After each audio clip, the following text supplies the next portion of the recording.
needs to be able to hear you.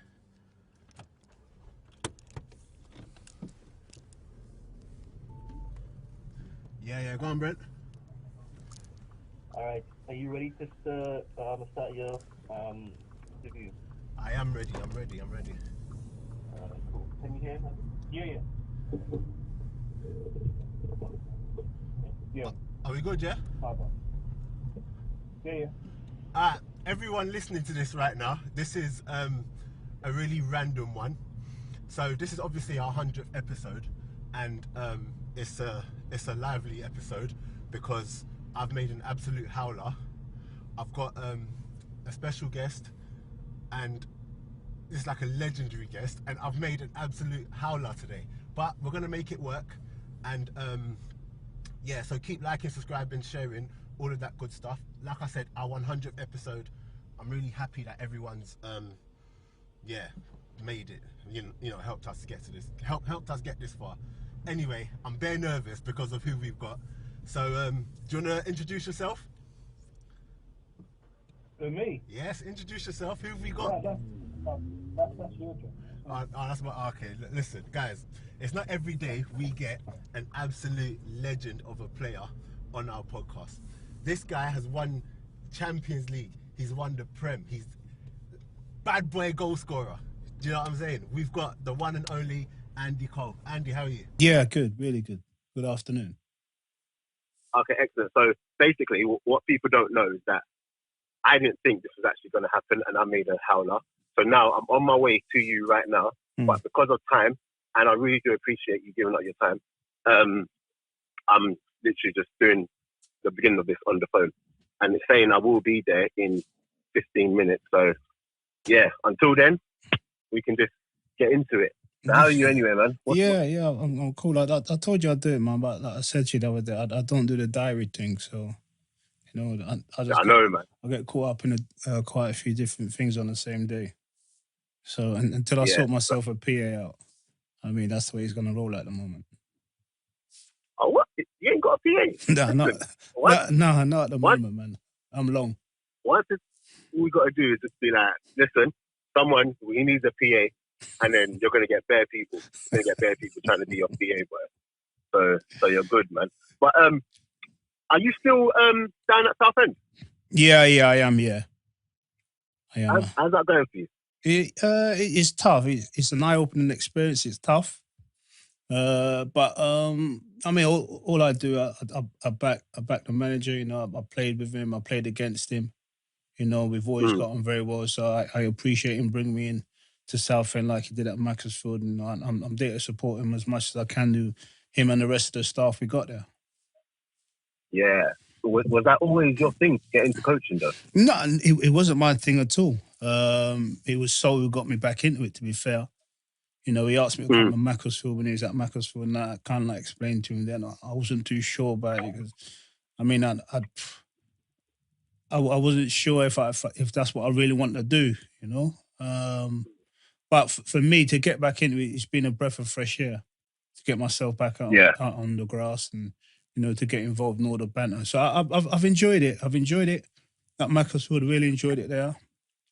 You know, it's a little bit harder at Southend, but I'm enjoying the camaraderie of the players and like the coaches staff, and you know, being around good energy with the majority of the staff there. Okay, no, that's sick, man. That's it. Are you any good with the shooting still? You still got it? No, man. Football's hard now. You know? Anytime I kick the ball, it seems to hurt my feet. So, you know, I think. Oh, really? Yeah. I think when you don't do it for a long time, you know, your body starts to ache a little bit. But you know, it's strange. It's very, very strange. But like I said, just to be out there is really good. But it's strange to try and get involved in it day in, day out because you know your body starts hurting again. Yeah. What I actually wanted to ask you first, because obviously I said Andy Cole, because a lot of people know you as Andy Cole, but you actually prefer to go by Andrew, don't you? Yeah, that's a nonsense as well. That all started when one of them press boys was trying to like get on my case again. But what they didn't realise, I mean, they're not sure how I'm built, you see. So I just basically had to put him in his place at the time. Just told me straight that my mum calls me Andrew. He asked me, what do you want me to call you? So I said, if my mum can call me Andrew, you can call me Andrew. That's when they got into all this stupidness about, oh yeah, he's changed his name and all. It's a nonsense. They shortened my name in the first place. I just got on with it because for me, it's no drama. It's no drama. Okay, I probably didn't know because a lot of people have ran with that whole "you change your name" story. No, it's a nonsense. In footballing terms, yeah, whatever your name is, like if your name's Robert, I mean, people end up calling you Bob. You know, in football, you just roll with it because it ain't nothing. It's your name. I mean, at the end of the day, people call you worse names than your name. So you get on with it and you just crack on and play football. And that's the way I looked at it. You know, but like I said, I think people just started being a bit silly about it. Yeah, because I was proper looking, thinking, bloody hell, you're gonna go mad when I call you Andy. No, far from it. I'm not fussed about that, to be honest. Okay, cool. Right. We can get into this now properly. So yeah, listen. Obviously, a lot of people don't actually realise that you started off. Well, I wouldn't say started off, but yeah, you were at Arsenal when you were younger. Yeah. I signed for Arsenal when I was a schoolboy, 14. On my 14th birthday, I signed for Arsenal. Yeah, a lot of people don't actually know that because they know you from obviously the glory days at United and Newcastle, but they don't actually realise that you were playing for. Whoa, how many games did you play? You didn't play that many, did you? In the first team, I think I played one. I made my appearance against Sheffield United at Highbury, and that was the only like proper competitive game I played. I played in a tournament when I was a kid, the Makita tournament at Highbury. I come on against Tottenham in the Charity Shield, all that kind of stuff. But I only made one competitive game, and that was substitute against Sheffield United. Why was that? What was it that happened at Arsenal where you didn't really cut it? Oh, you can only ask George Graham, you know. I think because early doors, I told him I was more than good enough to play in the first team. So when I was about 17, 18, I told him then I was good enough to play in the first team. He didn't agree with me.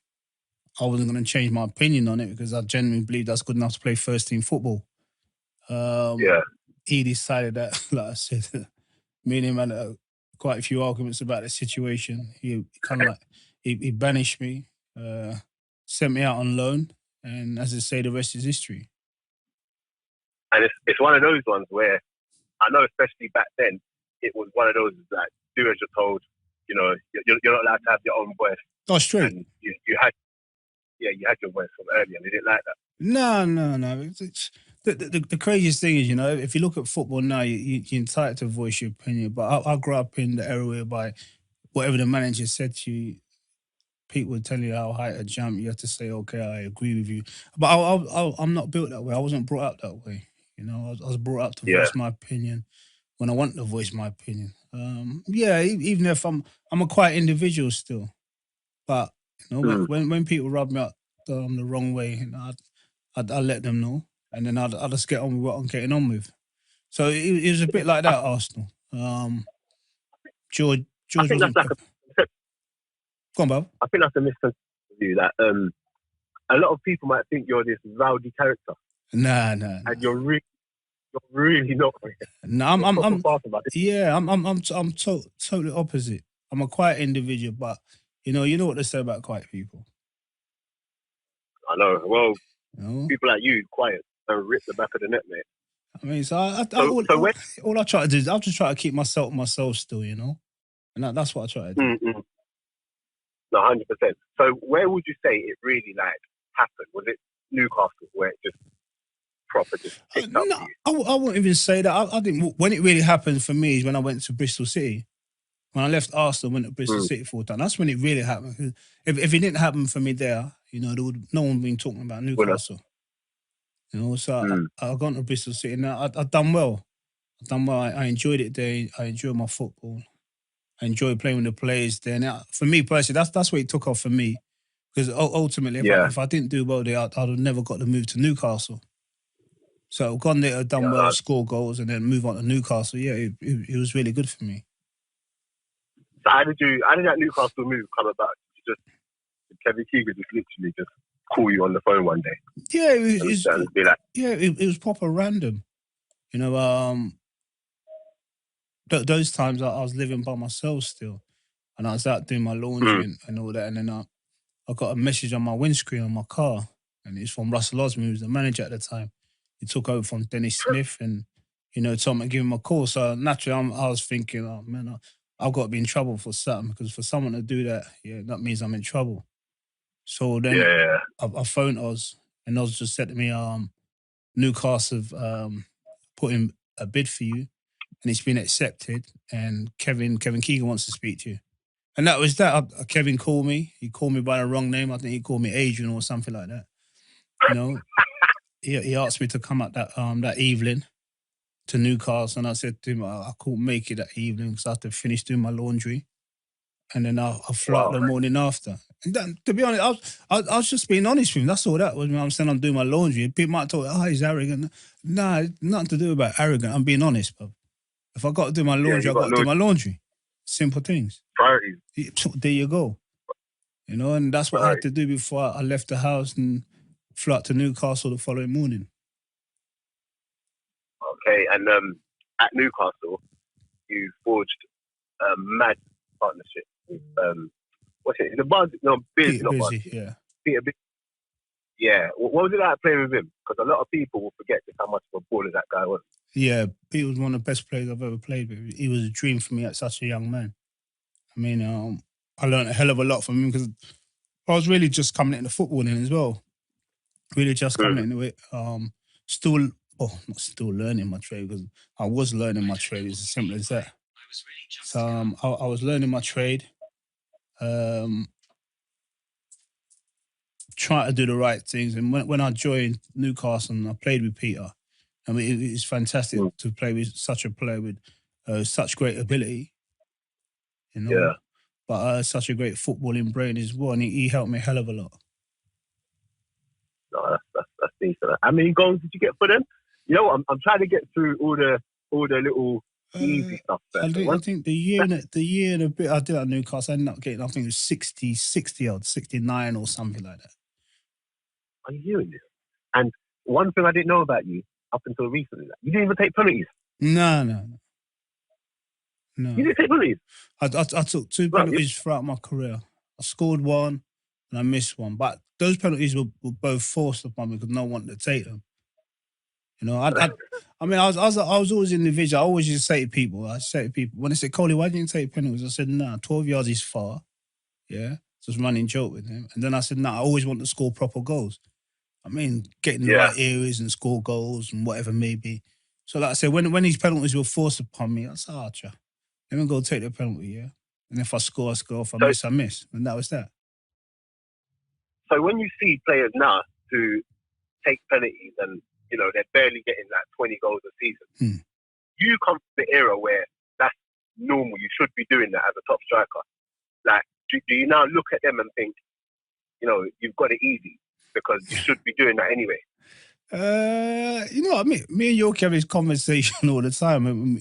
I mean, we do have a little laugh with each other due to in the game's change. The game will always change, and if someone gets himself, I don't know, 15, 16 goals for that season or whatever it is, they get banded around at like 60 million straight away, and at the level you're going to play, if you're going to play Premier League level, that's got to be a given.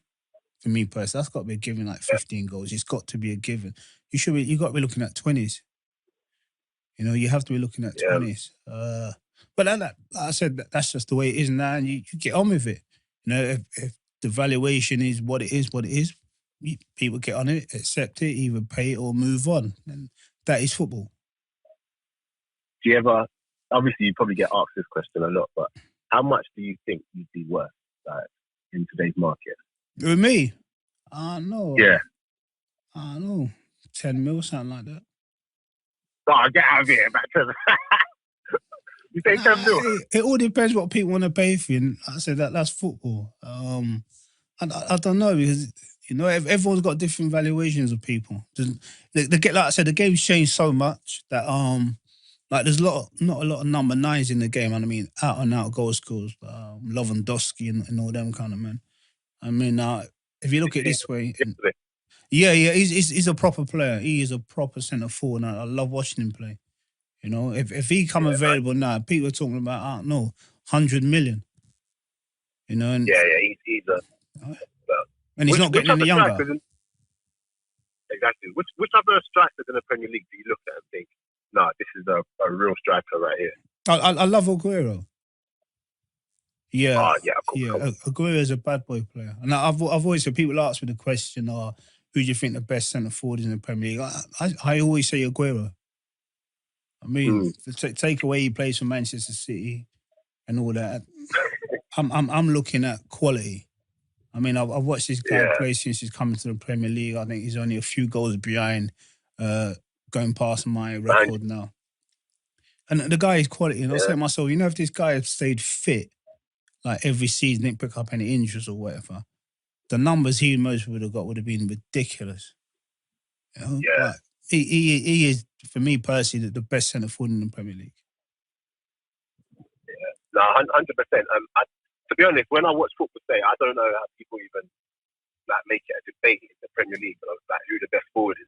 Do you get what I'm saying? Because he's just absolutely unreal. But like you said, he plays for Man City, and you still have ties to United now, though, right? I do, yeah. What does your ambassador, is it? That's right, yeah. So what does that even mean? What do? You just go to these events and represent Man United? Yeah, man. I'm in a very fortunate position. I travel the world for Manchester United, and doing wonderful things like that. It's surreal. It's surreal. I mean, being retired for as many years as I have done now, and still to be involved in such a great football club. Like I said, it is a great honour. It is a great honour. And long may it continue. Long may it continue. 100%. How would you look at United now? Like, do you look at it and think, how did we get here? Well, not we, you. How did you get there? Because I don't support that team there. Football is a cycle. I think losing Sir Alex Ferguson, him retiring, the next manager who was ever going to step in was going to find it really, really difficult. I wouldn't like to have followed him as the manager. And that's what it's been. It's been very much trial and error, changing managers and all that. But then on the flip side of that, I had this discussion yesterday as well. I said, if you look at Liverpool, it's taken Liverpool 30 years to win the Premier League. Well, obviously not the Premier League, but I mean the main league. I don't think it would take Manchester United 30 years to win the league again, but we're still a few years behind the Liverpools and the Manchester City. So once you close the gap, things will change. Naturally, things will change. But then the gap will change, and there's going to be other teams that get involved in trying to win the Premier League. I'm 3 minutes away, by the way, so we can just keep talking. Mm-hmm. So, who have you been impressed with? Obviously, it's not been a good season for United, but is there anyone that you actually look at and think, we've actually got a player here? At Manchester United? Yeah. If you look at, I think this would have been, well, not would have been, this has been Marcus's best season. I think Marcus has made his mind up now. That's the position, his best position for him. The young boy, Greenwood, and I think he's got a great future. He's got an unbelievable future in front of him. I mean, I'm the kind of guy, I'm always going to look at the boys up front because that's the way I watch football. I mean, I watch football by watching the boys up front and the movement and how they try to get themselves in positions to score goals. So I think those boys are definitely boys for the future. More so Mason, because Marcus has been around for a few years now. I think he's just got to fulfill his potential. Yeah. Oh, wow. So if Ole turned around and said, Andy, quit what you're doing, come and be my assistant, would you jump at that chance? No. Mate, no. Like I said, I love football. I will always love football, but football is very, very stressful, man. I look at some of those guys and I mean, football, it grays you, man. It really does gray you. It brings a lot of Allen to you, man. So I'm not sure I could take all that stress at once. So Southend, being a coach at Southend, that's the right amount of stress. Yeah, I'm not saying the right amount of stress or the right amount of stress, or the least amount of stress. Sorry, I mean, I only can do what I think is enough for me. I mean, because like my pal always says to me and keeps saying to me, Coley, your health is your wealth. Don't worry about anything else. Your health is your wealth. And, I'm really starting to take that on board now. There's a lot of things that can give you stress. I mean, those are the kind of things I want to try and stay away from. Stay away from those things and just try and stay healthy for as long as I can do. No, trust me, man. How is your health? You're all good, right?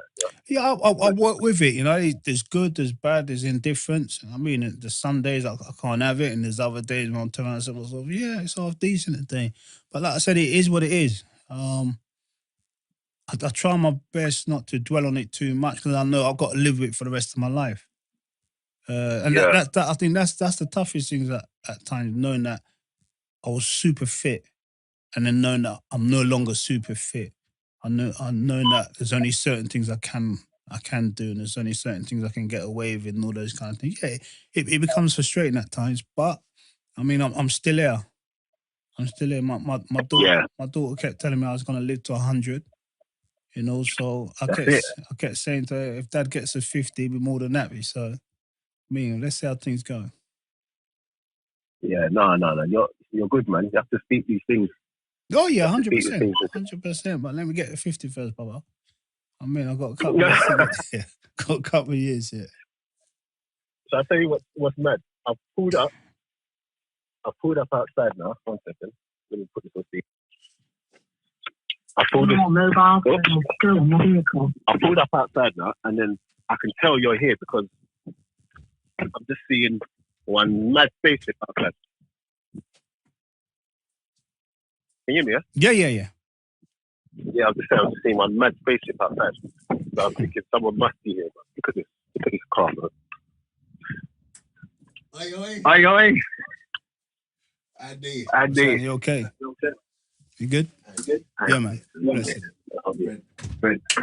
Hello. Yeah, you can take it. You good? Yeah, you can take off the... Yeah, the cans now, yeah. Love that. Nice, man. Much better. Nah, do you know what? When he called me and said he was outside. You did this. Listen, I'm so sorry. I'm so sorry. That's royalty. I'm so sorry. Do you know what? I've gone to his house to pick him up now, and then I'm like, Andy's not gonna make it. He's gonna cancel. I'm messaging him. He's not. So I'm thinking he's gonna. I sent him some long message, and then he called me and he's like, I'm outside, and I was just like, no way. Ask him. I was panicking. A whole Andy call. Andy, I'm sorry. Yeah, man. I'm cool. sorry. Like, forgive me. Do you know what I mean? Just forgive me. But yeah, where were we? I don't even know where we were. Yeah, we just finished off on my health, innit? And you're good now, man. Yeah, man, I'm working on it, man. That's all you can do, man. Yeah. I've got to be honest, that's all you can do. That's saying, see each day as it comes. Yeah. As it comes, man. Yeah. Was there a moment when you thought to yourself, like, something's wrong?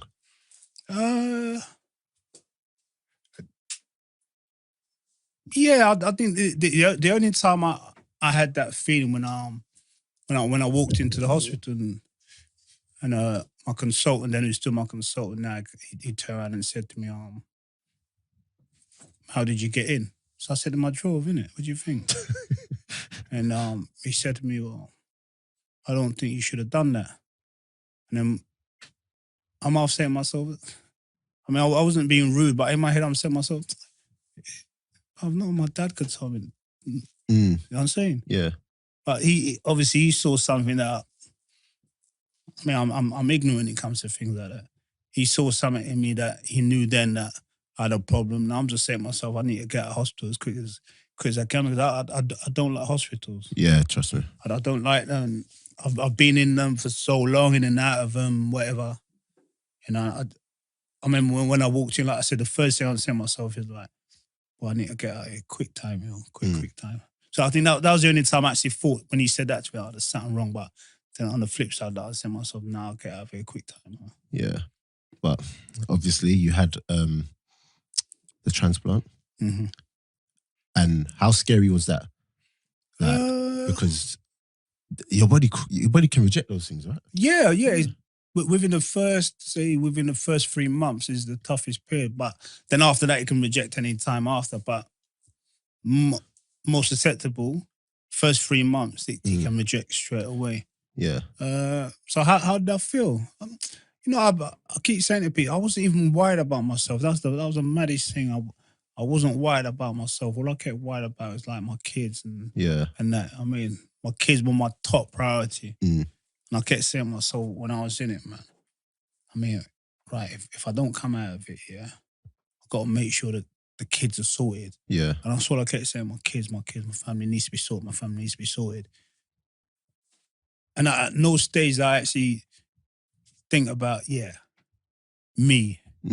I mean, 'cause when everything started to kick off and whatever, I was looking at myself and now I said to myself, mate, well, I don't think I'm even going to come out of it, I mean. What, did that actually cross your mind? Yeah, that crossed my mind, because I said to myself, well, I don't think I'm even going to come out of it, but I need to make sure that my kids are good. If my kids are good, I'm happy. Yeah. I mean, so that was kind of like my thought process at the time, yeah. Oh, well. But anyway, we thank God. Yeah, for real, man, for real. We give thanks. You're here to come on this 100th episode.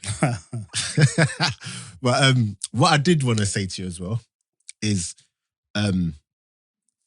with your goal record, is there any part of you, because I know for me, I feel some type of way, but is there any part of you that feels a way, like, say, you're not really respected as the striker that you were? Do I feel a way? I wouldn't say I wouldn't say I feel a way. I'll be lying if I don't and say, no, you know what it is?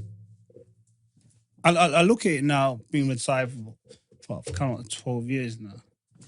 And I just say to myself, nah, boy, if people don't want to look at me and say I was more than good enough to play at that level or whatever, everyone's entitled to their opinion. Yeah. The top and bottom of it is, I know I know in my hearts of hearts, after sitting down, arguing with myself about it for how many years. Yeah.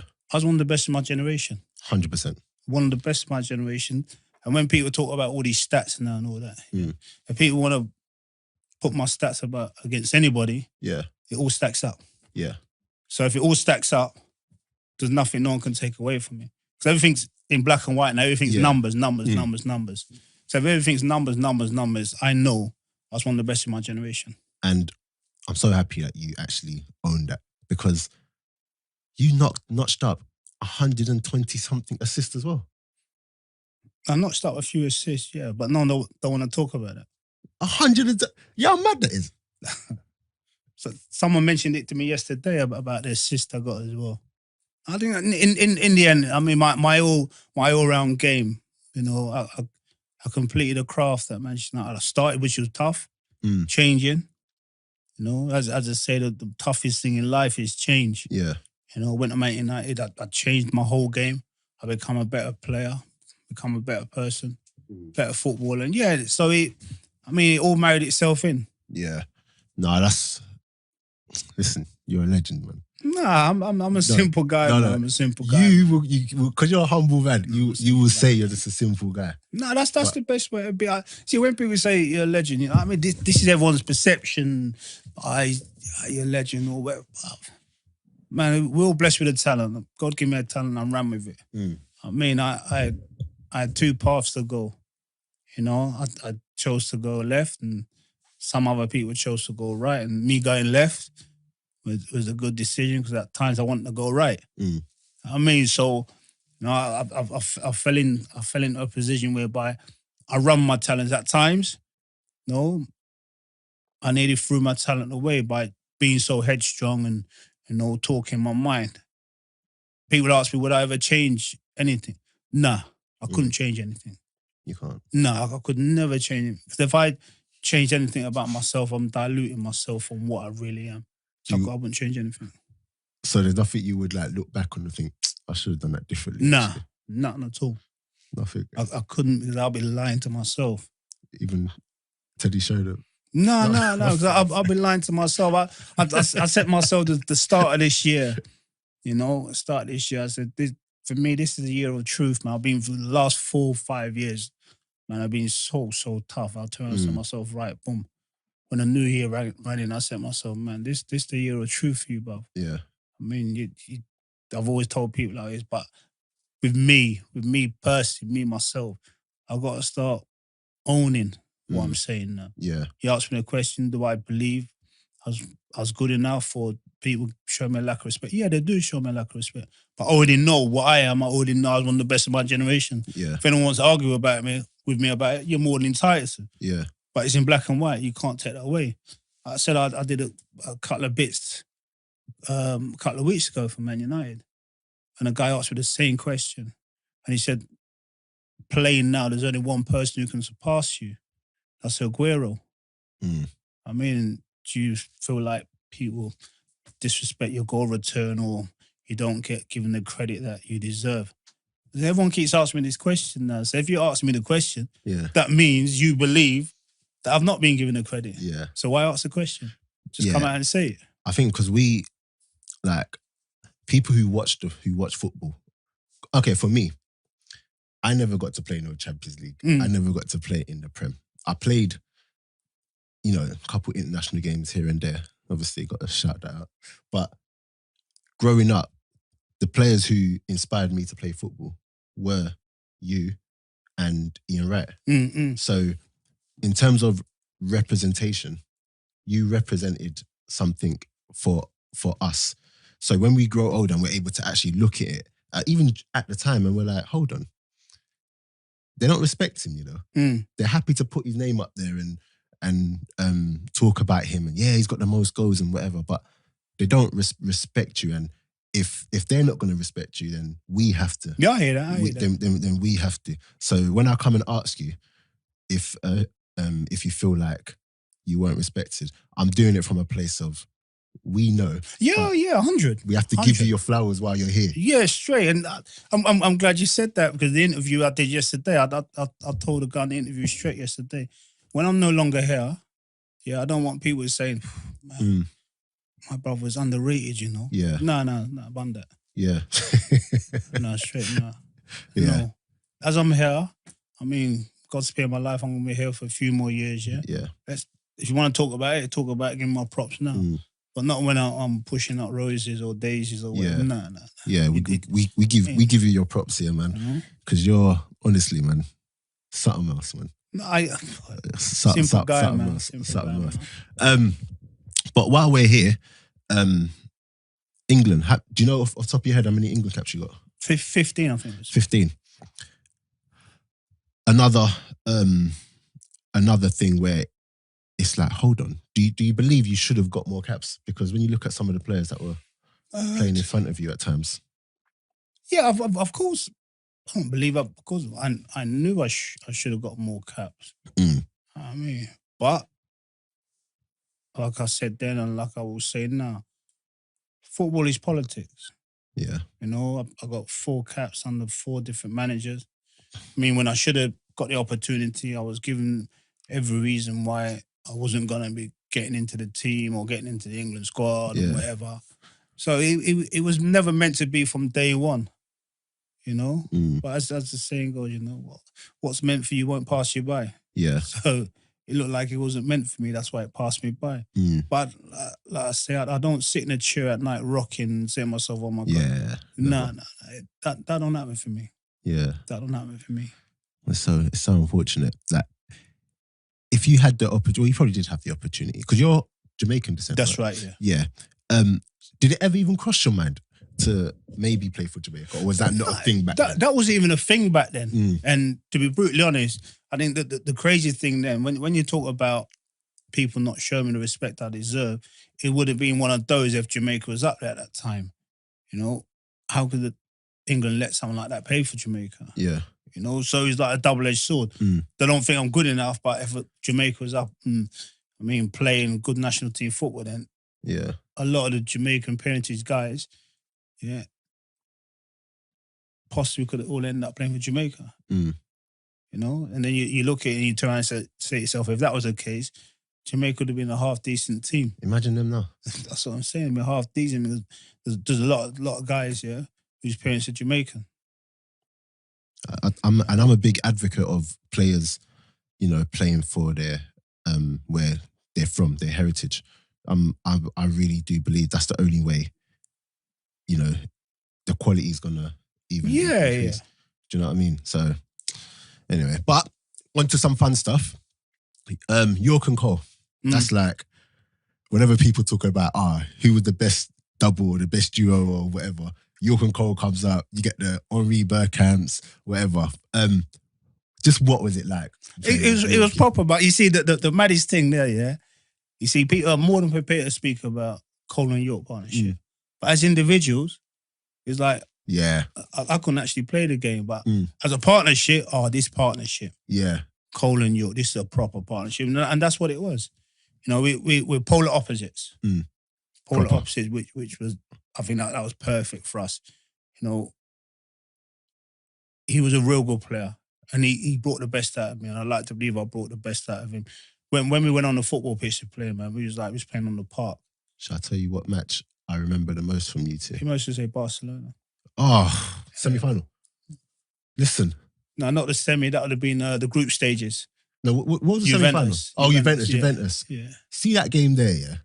That's where I realised that, well, not realised, but I was thinking, you guys are just different. Like, relationship, the connection you lot had was just ridiculous. And how did that come about? Was it just a natural? You just started all natural, just boom, all natural. You know, when he first came to the club, I helped him. I mean, at the club and all those kind of things. When we used to play in training, we used to play opposite teams. Because we used to play like England versus the rest of the world and all those kind of things. So it never.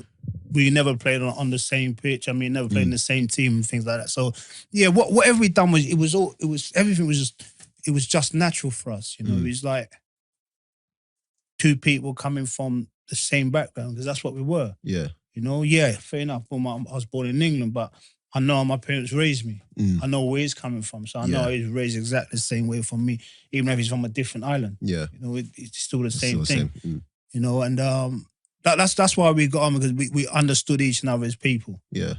You know, and like I said, we used to laugh at some stupid things, we used to laugh at some good things, but we was always like, I mean, try to get the best out of each and other.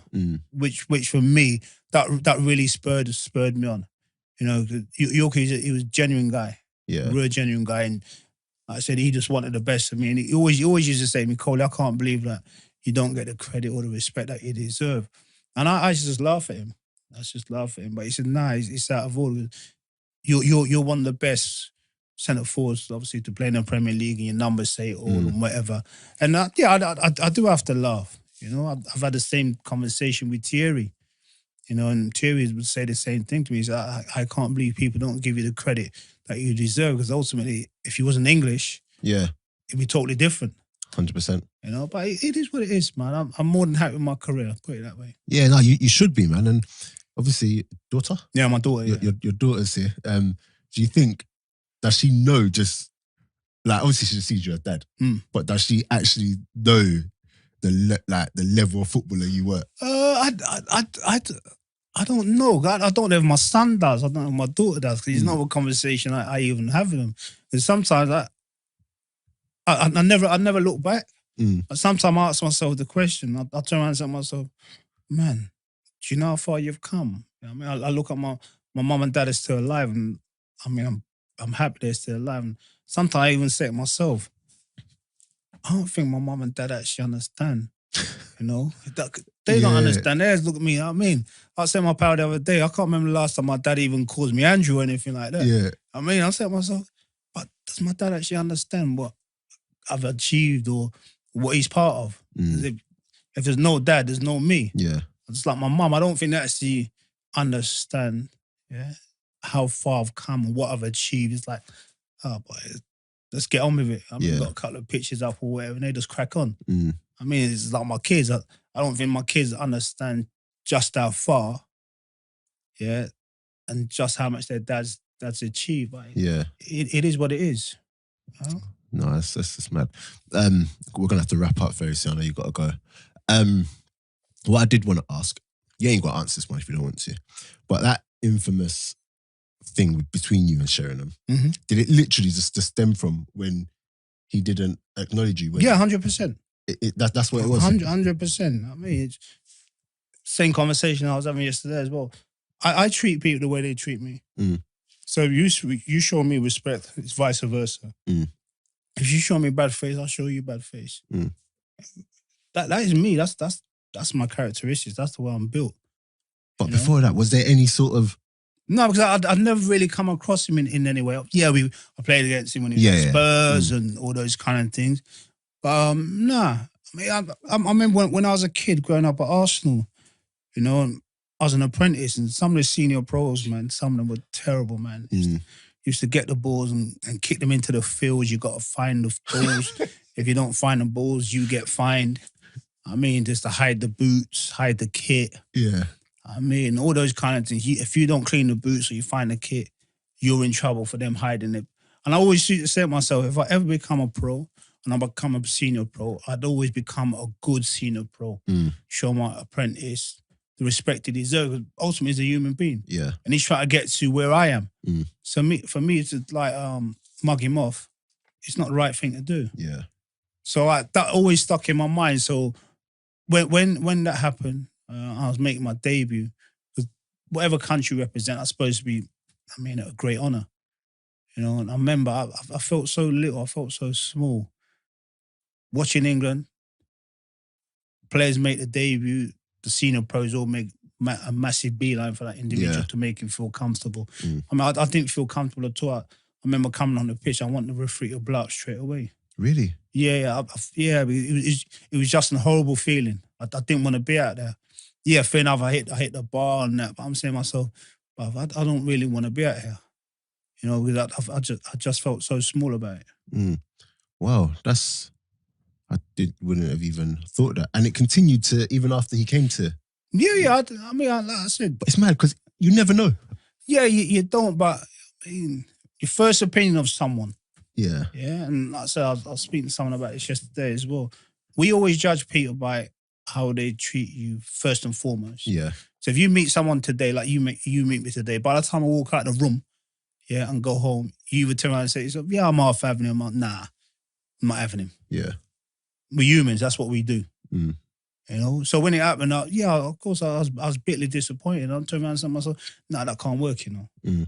So that stuck in the back of my mind. See, you're a proper black man, you know? Yeah, well, my mum and my auntie always used to say to me, I don't know what is wrong with you, but you're so stubborn.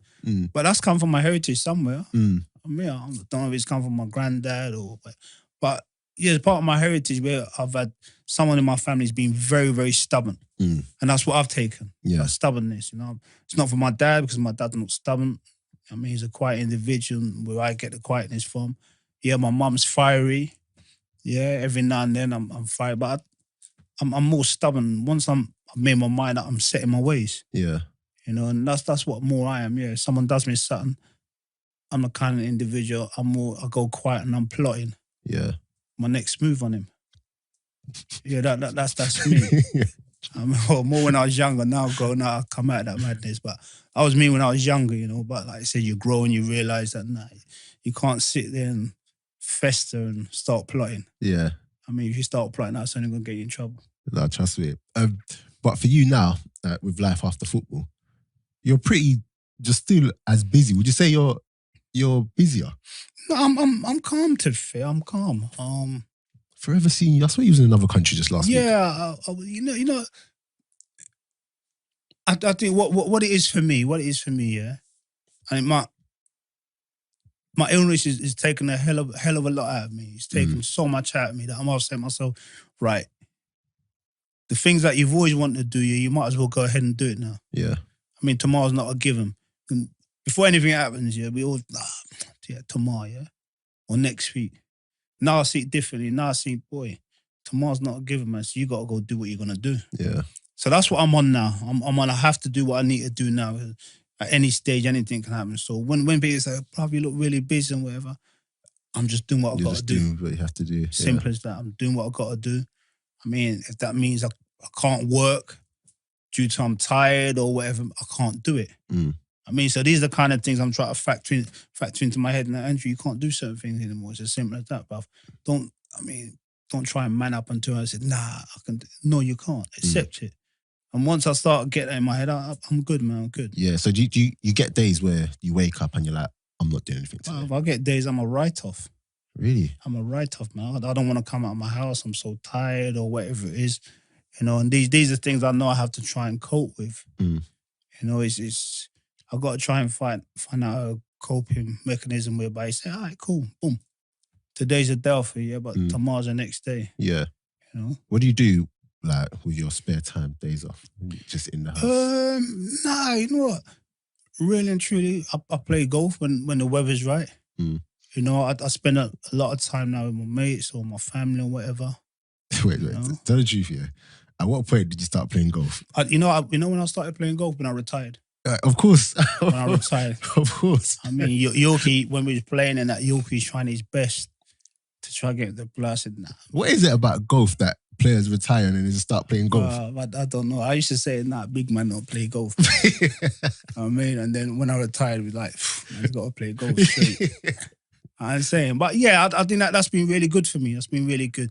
He gets you out, and he gets you out meeting a lot of different other people as well. You know, doing my Man United bits. I said that is good for me as well. Did they just obviously you were a great player for them. Did they reach out to you, or did you actually have to go through an application process? Nah. Man United reached out to me. No, when I first started the job. You know, however long I've continued to do the job, I don't do the job. I've loved every minute of it. When they come and ask me to do the job, the first thing I say to myself is, nah, bruv, I can't do this. Yeah. I'm not living in the past.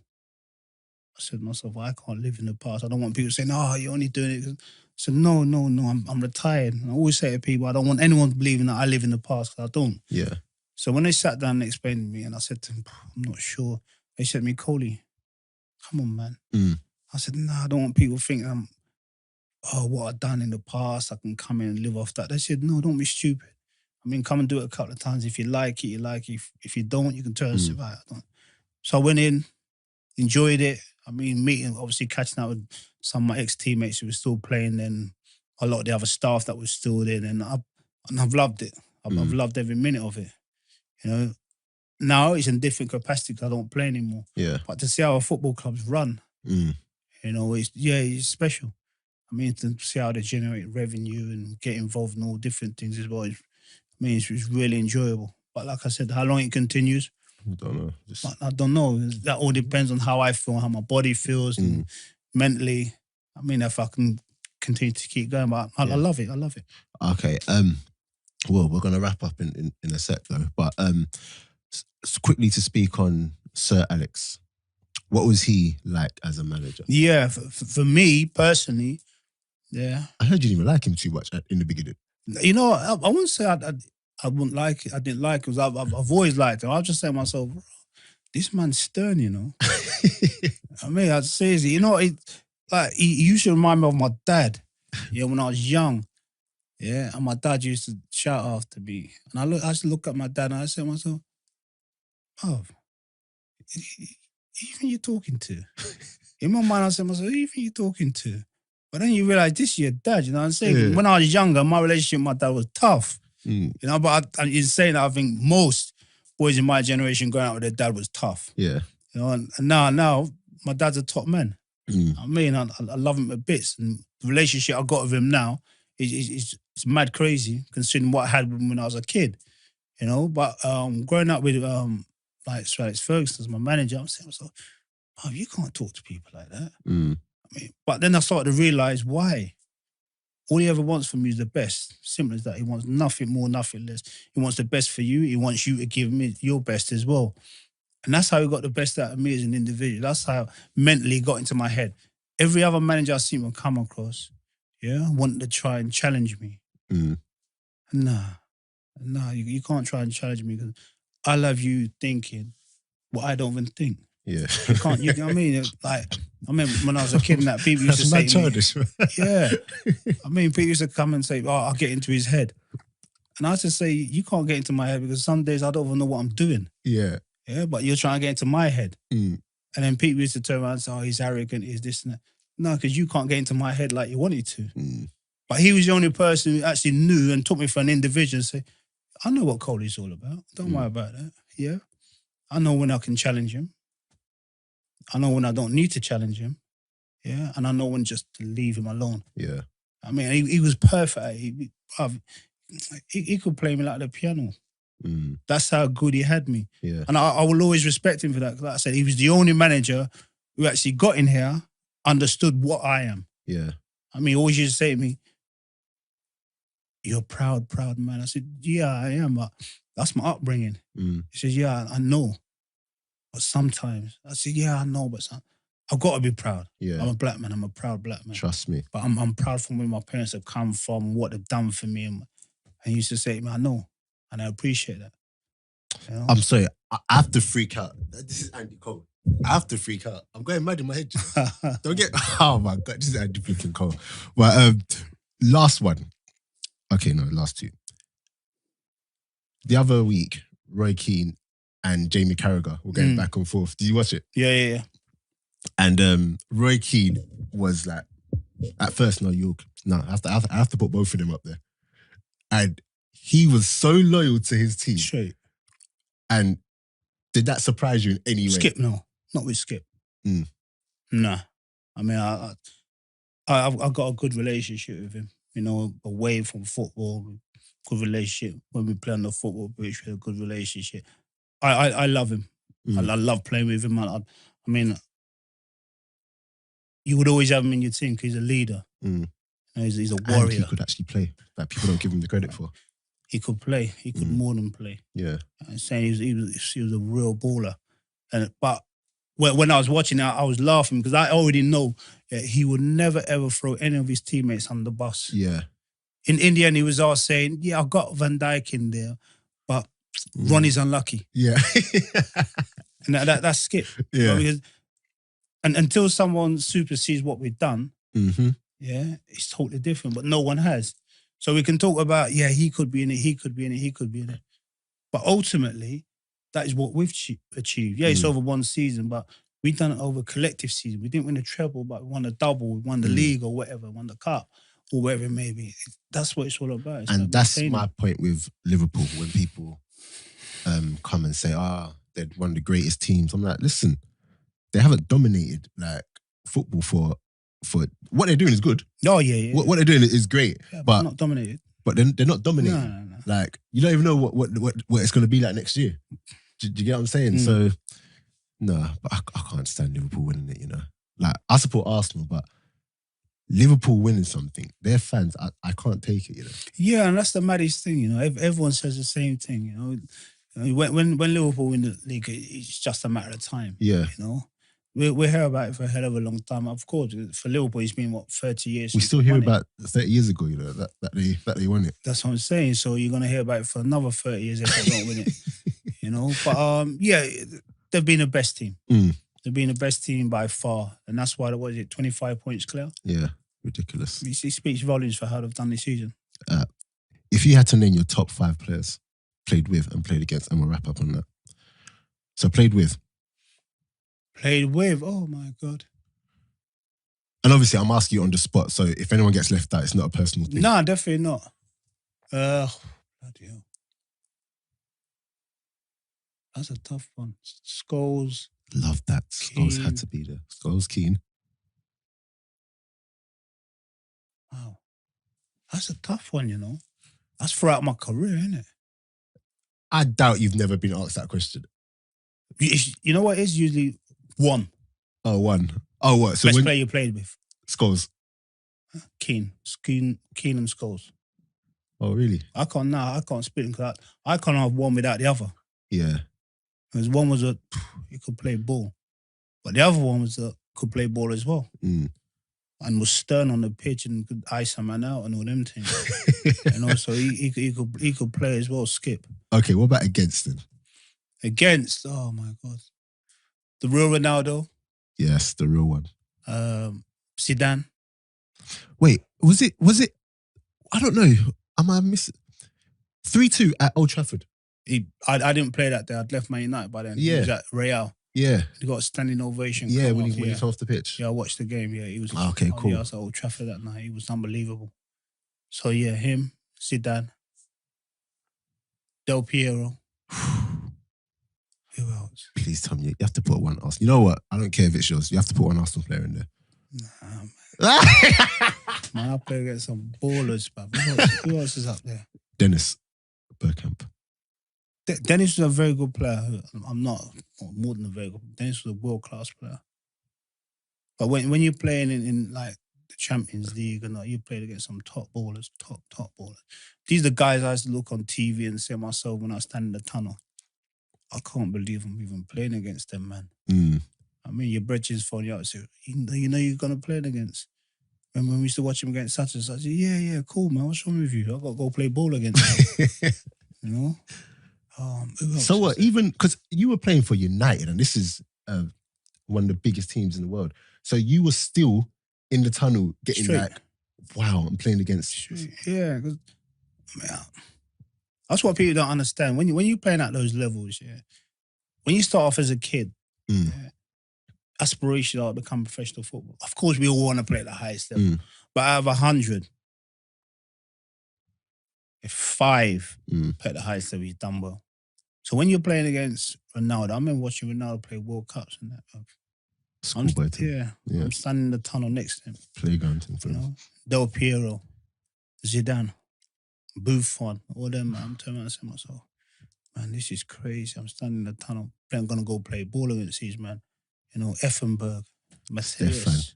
Loafer. You know, all these guys I'm playing football against. And then these are the same guys, yeah, who have ended up most ways saying, yeah, me and Dwight York are the best pair in Europe. Yeah. And I'm turning around and saying to myself, man, you don't know where I'm coming from, but I'm one of the best players. And those are the things that run into my mind. I'm turning around and saying to myself, man, you know my journey to get here. And now these people are talking about me. I mean, I can just about fathom it now, seriously. I ain't even telling you no lie. You know? So those are kind of things when I look back and I say to myself, man, playing football was one of the best things I could ever have done. It got me so far.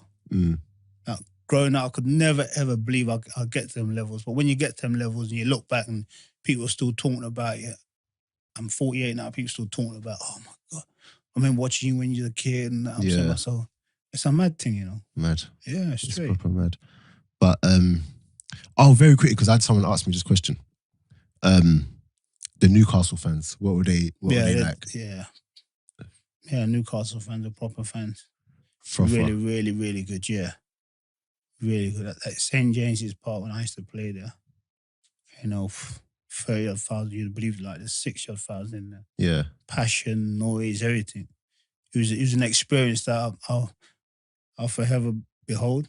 Because it was like, wow, this is proper, man. They must still show you love though as well. Yeah. Definitely. I got inducted into the Hall of Fame a couple of years ago. Aye, that's big. It took me by surprise, you know. I was choked up about it. Same again, you know. When you talk about getting inducted into a Hall of Fame somewhere, people don't take those things lightly. People have thought about it. It's not just one person making that decision. Oh, yeah, we're going to induct Andy Cole into the Hall of Fame. Yeah. There's many, many people got to be on the same level to do that. So like I said, like, thinking back, talking about, man, these people are going to be talking about me in 20 years' time. You know, oh, Andy Cole. Oh, what a player he was. Yeah. I can't believe it. So, see, when my kids grow up, and I mean, when they have their children, you know. Very quickly, were you part of the Newcastle team that went close to the? No, I was at Man United. That was Man United then. Yeah, okay, cool. So when Kevin Keegan's coming out with, I'll love it. Yeah. Like, we pipped him. Yeah. Okay, cool.